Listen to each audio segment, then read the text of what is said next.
Students, तो आज हम कर रहे हैं इंपॉर्टेंट डायग्राम्स की सीरीज में मेमोरी ग्लैंड का स्ट्रक्चर। मेमोरी ग्लैंड की बात करें तो ह्यूमन फीमेल्स में a pair of mammary gland है, breasts that contain glandular tissue and fatty tissues. उसमें क्या है, ग्लैंडुलर टिश्यूज होते हैं और फैटी टिश्यू होते हैं। एक ग्लैंडुलर टिश्यू की बात करूँ तो उसमें 15 to 20 मेमोरी लोब्स होते हैं and each lobe consist of a group of alveoli.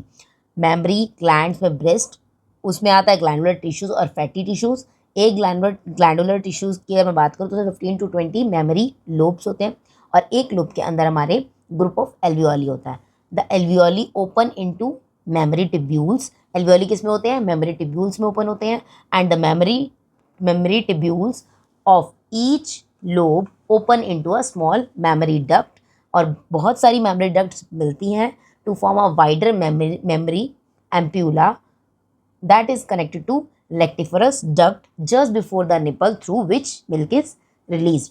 हम बात करते हैं डायग्राम की। डायग्राम में आपको दिख रहा है ribs, muscles between ribs, ribs के बीच में मसल्स, पेक्टोरलिस मेजर मसल है ये आपको जो दिख रही लाइंस।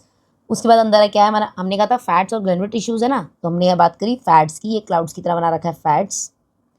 और आता है mammary lobe, mammary alveolus, mammary duct और मेमोरी डक्ट के बाद एम्प्यूला, एम्प्यूला के बाद लेक्टिफरस डक्ट और ये आपका निपल और ये एरियोला। ठीक है।